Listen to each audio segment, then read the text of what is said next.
मतोठारे आयोजित cricket tournament अंतिम क्षण में जोग देकी निश्चित भाव में आत्मसंतोष अनुभव करुच्ची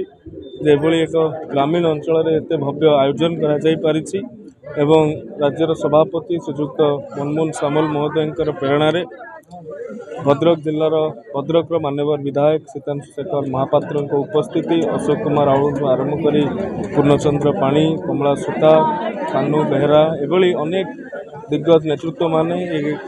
जो भाव में ये खेलटी को संपादन करते ओडिशार विभिन्न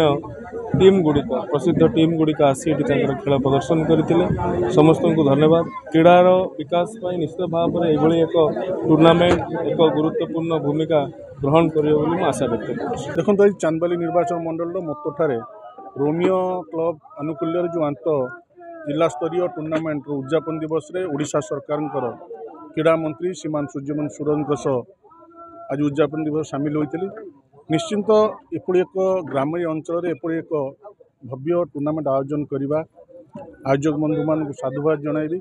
कारण केवल भद्रक जिलूर नुहे बाहर अन्य जिलूर अनेक दल ये टूर्नामेंट रे अंशग्रहण करते शेषर आज कटक एवं बालेश्वर मध्य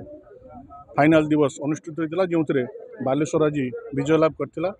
निश्चिंत ये अंचल एपरी ग्रामीण अंचल एपरी एक टूर्नामेंट आयोजन करने द्वारा ये अंचल जो क्रीड़ाविद मैंने अच्छा मनोबल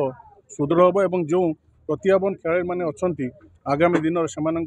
बाट खोल। नूतन सरकार जोपरी भाव में क्रीड़ा को गुरुत्व देउछन्ति आप समस्ते जानिथिबे 9 मासर सरकार 314 ब्लॉक रे मिनी स्टेडियम करने प्रत्येक ब्लॉक रे 14 कोटी 50 लाख टंका मिनी स्टेडियम व्यय बराद कर सारी ये अंचल मिनी स्टेडियम हम जो सबु प्रकार क्रीड़ा को गुरुत्व दिया ये अंचल जो प्रतिभावान खेलाड़ी मैंने अच्छा से आगामी दिन भविष्य निर्णय करें।